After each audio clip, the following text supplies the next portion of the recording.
Hello guys, welcome to WebD with SD. तो यार आज की वीडियो में हम लोग अपनी जावास्क्रिप्ट प्रोजेक्ट की सीरीज़ कंटिन्यू कर रहे हैं, जिसमें कि आज हम एक अपना इमेज स्लाइडर बनाने वाले हैं। ठीक है, अपनी वेब की लैंग्वेज में इस इमेज स्लाइडर को हम लोग करोसल बोलते हैं। ठीक है, तो आज हम ये करोसल डिज़ाइन करने वाले हैं। इसे बनाना स्टार्ट करें उससे पहले यार, अगर किसी ने भी मेरे पीछे के 2 पार्ट्स नहीं देखे हैं जिसमें कि हमने PMI कैलकुलेटर और रैंडम कोड जनरेटर बनाया था, तो फटाफट से जाओ, ऊपर आई बटन पे उनका आपको लिंक मिलेगा, उन्हें जाके फटाफट से देखो। ठीक है यार, तो चलो इसे हम स्टार्ट करते हैं। तो यार ये मेरा प्रोजेक्ट फोल्डर है, जिसमें कि मैंने ना एक इमेजेस के नाम से फोल्डर बना के ये 4 इमेजेस उसमें डाल रखी हैं। ठीक है, ये आप अपनी मर्जी से कोई भी रैंडम इमेजेस लेके डाल सकते हो। ठीक है, तो चलो अब यहाँ पे हम अपना वही index.html एंड styles.css और index.js ये 3 फाइल्स बना ली। ठीक है, index.html से स्टार्ट करते हैं अपना ये बॉयलर प्लेट कोड।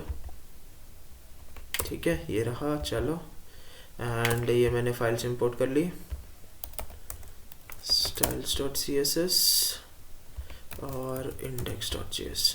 ठीक है, तो अब यार सबसे पहले यहाँ पे ना मैं एक सेक्शन बनाऊंगा एंड इस सेक्शन के अंदर अलग अलग कई सारे डिव बना दूंगा।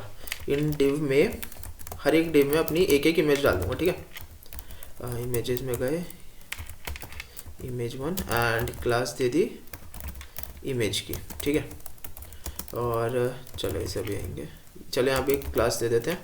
ठीक है, स्लाइड एंड फीड, ये क्लासेस क्यों दिए हैं ये मैं भी आपको बाद में बताऊंगा। ठीक है, जब हम इनकी स्टाइलिंग करेंगे तभी आपको अपने आप समझ आ जाएगा। ठीक है, तो यहाँ पे अलग अलग इमेजेस 3 एंड 4। ठीक है, तो ये मैं अपना फोल्डर ओपन कर लेते हैं, index.html। ठीक है, ये मेरी इमेजेस आ गई, बट देखो यार अब ये बहुत ही ज़्यादा बड़ी बड़ी एंड उल्टी सीधी सी आ रही हैं, क्योंकि अपने ओरिजिनल साइज़ पे आ रही हैं। ठीक है, ये देखो है ना, तो इनका साइज़ सही करने के लिए हम लोग इमेज क्लास पे काम करेंगे styles.css में। ठीक है, तो ये इमेज इसमें हाइट कर देते हैं 100% of view port height and width कर देता हूँ 100%। ठीक है, चलो तो देखो यार मेरी जो इमेजेस हैं ये सब रिड्यूस हो गई, 100% विड्थ एंड हाइट स्क्रीन की 100%। ये जो VH मैंने यूज़ किया हाइट में, ये होती है व्यू पोर्ट हाइट, मतलब जो स्क्रीन से दिख रही है उसकी 100%। ठीक है, बट आप देखो यार ये ना इसमें साइड में वाइट मार्जिन्स आ रही हैं, तो इसे हम ख़त्म कर देते हैं। बॉडी में मार्जिन और पैडिंग को 0 कर देंगे, मार्जिन एंड पैडिंग को 0। ठीक है, तो ये देखो, ठीक है, ख़त्म हो गया। चलो अब हमें स्लाइडर्स बनाने हैं, स्लाइडर्स में डालेंगे एरो, तो एरो डालते हैं। एरो के लिए मैं यहाँ पे एक और सेक्शन बना दूंगा जिसमें कि एंकर आएगा, क्लास बटन एंड ये प्रीवियस, और एक और एंकर बनाता हूँ with class button and next. ठीक है, अभी मेरे 2 एंकर बन गए हैं, बट इन पे एरोज नहीं डाले। एरोज डालने के लिए मैं HTML का कोड यूज़ करूँगा, ये HTML कोड्स रहते हैं। ठीक है, ये हुआ हमारा प्रीवियस एरो का कोड एंड ये हुआ नेक्स्ट एरो का कोड। ठीक है, तो अच्छा ये एरोज अभी हमारे लास्ट में आएंगे, देखो ये रहे, ये दोनों एरोज आ गए, इनकी पोजीशनिंग करते हैं। एक चीज़ और, ये जो हमारी स्लाइड वाली क्लास है ना, अभी ये स्लाइड है ना, इस स्लाइड वाली क्लास को क्योंकि अभी के लिए फॉर नाउ हाइड कर देते हैं। ठीक है, बताऊंगा क्यों, डिस्प्ले नन। ठीक है, चलो अभी हम अपने बटन को थोड़ा सा स्टाइल करते हैं। बटन पोजीशन दी एब्सोल्यूट,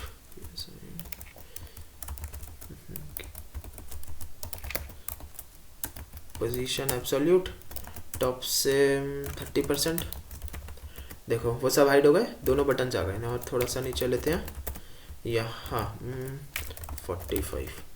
ठीक है, अब हमें इंडिविजुअल बटन्स को देखना है। जो प्रीवियस वाला है उसे हम लेफ्ट से डाल देंगे 4% पे, और जो नेक्स्ट वाला है उसे हम राइट से डाल देंगे 4% पे। ठीक है, चलो ये दोनों आ गए, इन्हें आप थोड़ा सा और यहाँ से कम ज़्यादा कर लेना अकॉर्डिंगली, ये हो गया। ठीक है, इनका थोड़ा सा साइज़ बढ़ा देते हैं, दोनों का ही बढ़ाना है इसलिए इसमें काम करेंगे। बटन क्लास में फॉन्ट साइज़ कितना दें, 30 पिक्सल्स, ज़्यादा हो गया, 20, यस 20 ठीक है। ठीक है, ये एरोज आ गए। और देखो अभी ये एरोज पे हम जब जाते हैं तो हमारा कर्सर को सही करने के लिए हम डॉट बटन पे अपना ओवर यूज़ करेंगे एंड कर्सर कर देंगे पॉइंटर। ठीक है, तो ये हो गया। ठीक है, बट अब देखो इन पे क्लिक करने से कुछ काम नहीं हो रहा, हम चाहते हैं कि काम होना चाहिए।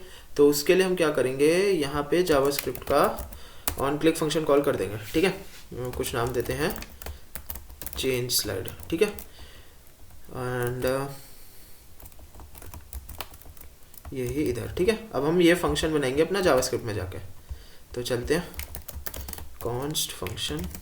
अच्छा एक चीज़ और, हमें ना एक करंट स्लाइड का वेरिएबल मेंटेन करना पड़ेगा। तो उसके लिए हमने रख लिया स्लाइड इंडेक्स, जो कि इनिशियली होगा 1 पे। ठीक है, अब हमें क्या करना है, जब भी हम क्लिक कर रहे हैं तो हमें स्लाइड इंडेक्स को अपडेट करना पड़ेगा कि यहाँ से क्लिक करें तो स्लाइड इंडेक्स +1 हो जाए ताकि अगली स्लाइड डिस्प्ले हो, और अगर पीछे वाला एरो क्लिक कर रहे हैं तो स्लाइड इंडेक्स में -1 हो जाए ताकि जो, हाँ है ना, तो यहाँ पे हम प्रीवियस वाले एरो पे तो यहाँ -1 भेजेंगे एंड जो नेक्स्ट एरो है इस पे +1। ठीक है, ये वैल्यू आएगी। हम क्या करेंगे, स्लाइड इंडेक्स में ये वैल्यू को ऐड कर देंगे। ठीक है, अब देखो हमने अभी तक देखा था, हमने document dot gate element by ID पढ़ा था एक जावास्क्रिप्ट का। ठीक है, उसमें क्या होता है, वो हमारे किसी भी एक पर्टिकुलर एलिमेंट को उसकी आईडी से रिकॉग्नाइज कर लेता है। आज हम करेंगे document dot gate element by class name. अब होगा क्या, एक क्लास को हम कई सारे अलग अलग एलिमेंट्स पे यूज़ करते हैं। जैसे ये स्लाइड क्लास है तो ये मैंने 4 एलिमेंट्स पे यूज़ कर रखी है ना। तो जब मैं gate element by class name करूँगा तो वो इस क्लास के जितने भी एलिमेंट्स हैं उन सबको एक एरे की फॉर्म में पे स्टोर कर देगा। जैसे मैंने किया, सारी स्लाइड्स चाहिए मेरे को। ठीक है, document dot gate elements bye class name and यहाँ पे दिया स्लाइड। ठीक है, तो अब ये स्लाइड क्लास के नाम से जितने भी एलिमेंट्स हैं उन सबको स्लाइड्स एरे में डाल देगा, और एरे को हमें यूज़ करना आता ही है, हम उसकी इंडेक्सिंग से उसे यूज़ कर सकते हैं। ठीक है, अब मेरे को 2 यहाँ पे टेस्ट केसेस हैंडल करने पड़ेंगे। देखो पहला टेस्ट केस क्या हो सकता है कि मैं आगे वाला एरो बढ़ाए जा रहा हूँ, करे जा रहा हूँ, तो मेरे पे टोटल जैसे फॉर एग्जांपल 10 इमेजेस हैं। तो जब मैं लास्ट स्टेज पे पहुँच गया, मैंने फिर आगे का एरो क्लिक किया तो वो 11 हो जाएगा इंडेक्स, बट ऐसी कोई इमेज है नहीं तो एरर आ जाएगी। उसके लिए हम क्या करेंगे, जो हमारा स्लाइड इंडेक्स है अगर वो स्लाइड्स की लेंथ से बड़ा हो जाता है तो हमें वापस से फर्स्ट वाली लानी है, तो स्लाइड इंडेक्स को 1 कर देंगे। ठीक है, एक टेस्ट केस हो सकता है मैं पीछे वाला करे जा रहा हूँ, तो जो फर्स्ट स्लाइड है उस पर पहुँच गया, उसके बाद मैंने फिर पीछे का दबाया तो क्या होगा, माइनस में चला जाएगा इंडेक्स, हम वो नहीं चाहते। इन दैट केस हमें क्या करना है, लास्ट इमेज डिस्प्ले करानी है। तो स्लाइड इंडेक्स अगर <1 हो गया तो स्लाइड इंडेक्स में क्या डाल दूंगा, स्लाइड्स डॉट लेंथ -1। लास्ट वाले इंडेक्स वो टोटल लेंथ -1 होता है। ठीक है, अब मैंने एक फॉर लूप चलाया i को 0 से स्लाइड्स डॉट लेंथ ++ i करके। ठीक है, जितनी भी मेरी स्लाइड्स हैं उन सब में मैं प्रॉपर्टी लगा दूंगा स्टाइल।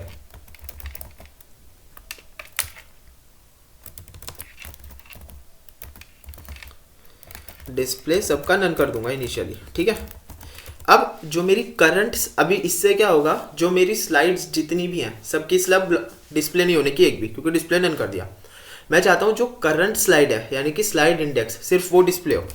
तो स्लाइड्स में स्लाइड इंडेक्स -1, उसकी स्टाइलिंग में डिस्प्ले कर दूंगा ब्लॉक। ठीक है, तो इससे क्या होगा, मेरा डिस्प्ले होने लगेगा वो जो करंट स्लाइड है सिर्फ वो। ठीक है, एक चीज़ बची, अब होगा क्या, ये तब होगा, हम फंक्शन तब कॉल कर रहे हैं जब हम नेक्स्ट बटन पे क्लिक कर रहे हैं। तो जब मेरा पेज लोड होगा, जैसे अभी देखो कुछ नहीं आ रहा, क्यों, क्योंकि पेज रिफ्रेश पे इनिशियली तो हमने कुछ सेट ही नहीं किया ना, सबको हमने यहाँ पे सबको ये रहा, यहाँ पे सारी स्लाइड्स को ब्लॉक कर रखा है ना। तो एक मिनट, ये क्या करता, ओके सॉरी,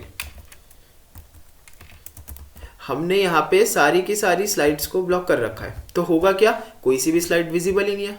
तो हमें उसके लिए एक काम करना है, ये जो चेंज स्लाइड फंक्शन है ना, हम जैसे ही जावास्क्रिप्ट लोड होगी इसे कॉल कर देंगे विद 0 इंडेक्स, यहाँ पे हम 0 वैल्यू भेज देंगे। ठीक है, चलो देखते हैं, देखो ये आ गया है ना, फर्स्ट आ गई, ये सेकंड आ गई, थर्ड ये चल रही है, और यहाँ पे वापस से 1 आ गई, ये फर्स्ट थी इसके बाद हम प्रीवियस पे क्लिक कर रहे हैं तो लास्ट पे आ गए। एंड अच्छा देखो यहाँ पे जैसे ब्लैक में ना एरोस छुप गए, तो एक काम करते हैं, जो हमारे बटन है उनका कलर हम वाइट कर देंगे। चलो ठीक है, तो ये फर्स्ट इमेज है, सेकंड, थर्ड, फोर्थ इमेज के बाद वापस फर्स्ट पे आ गए, एंड फर्स्ट पे बैक कर रहे हैं तो वापस फोर्थ पे जा रहे हैं। ठीक है, तो ये इमेज स्लाइडर हमारा बन गया है। बट देखो स्लाइडर रेडी है, करोसल हमारे पास रेडी है, हम इसमें एक एनिमेशन और डालते हैं अभी। ठीक है, एनिमेशन कैसे डालेंगे देखो, उसके लिए हमने ये क्लास बनाई हुई है फेड। ठीक है, सब डिव पे लगी हुई है। चलो इसे देखते हैं, ये फेड क्लास ली। ठीक है, वेबकिट एनिमेशन नेम देते हैं, कोई भी अपनी एनिमेशन का नेम आप अपनी मर्जी से दे सकते हो। ठीक है, एंड इसकी ड्यूरेशन, ये रही, इसकी ड्यूरेशन देनी है हमने की 1 सेकेंड। ठीक है, अब सेम वही दोबारा से एनिमेशन नेम जो आपने ऊपर दिया था वही रहेगा इस बार। ठीक है, एंड ड्यूरेशन भी आपको सेम रखनी है। ठीक है, ये हो गया। चलो अब वेबकिट की फ्रेम्स, यहाँ पे हम फेड एनिमेशन पे काम कर रहे हैं। यहाँ पे आपकी दो प्रॉपर्टीज होती हैं, एक फ्रॉम एक टू।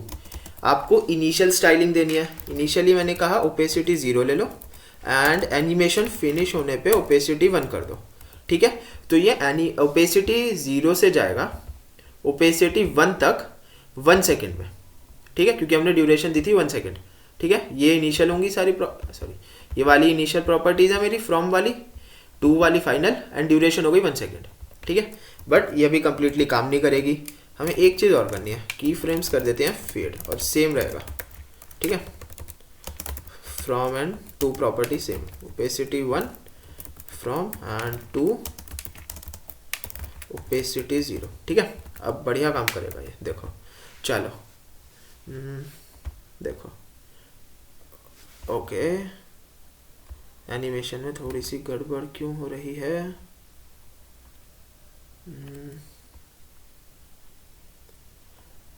अच्छा, हमने 0 से नहीं, सॉरी, ये देखो यहाँ 0 से 1 दे दिया, यहाँ 1 से 0, इसीलिए गड़बड़ हो रही है। इनिशियली 0 फाइनल 1, तो देखो अब सही चलेगा। ये देखो, ठीक है, 0 से 1 तक जा रहा है इन 1 सेकेंड। अगर मैं यहाँ पे अपनी ड्यूरेशन बढ़ा दूँ, जैसे कि मैंने ड्यूरेशन कर दी 4 सेकेंड, ठीक है, तो यही सेम काम एनिमेशन का देखो 4 सेकेंड में हो रहा है। धीरे धीरे ओपेसिटी बढ़ती हुई दिख रही है, ये देखो, है ना। तो ये है, धीरे धीरे हमारी ओपेसिटी बढ़ेगी। आप टाइम अकॉर्डिंगली रख लेना, मैं 1 सेकेंड ही रख रहा हूँ यार, 4 सेकेंड ज़्यादा हो जाएगा। ठीक है, तो ये है, आप इसे अपने अकॉर्डिंगली देख लेना, टाइम सेट करना। तो ये है यार, ये हमारा बन गया है बढ़िया सा, हमने इमेज स्लाइडर डिज़ाइन किया है करोसल। बनाओ आप भी फटाफट अपने ले जाके, और मुझे नीचे आप कमेंट सेक्शन में बताना कैसा लगा आपको ये। और अगर कोई आप स्पेसिफिक वीडियो चाहते हो तो वो बताओ मुझे कमेंट सेक्शन में, या मेरा टेलीग्राम चैनल भी ज्वाइन कर सकते हो, वहाँ भी मुझे आप बता सकते हो। कुछ डाउट्स हो वो भी पूछ लेना वहाँ पे मेरे से, ठीक है। किसी को सोर्स कोड चाहिए हो इसका, तो उसका मैंने लिंक नीचे डिस्क्रिप्शन में डाल दिया है, गिटहब पे है, जाओ वहाँ से हेल्प ले सकते हो आप, ठीक है। तो चलो यार, चलते हैं, टाटा।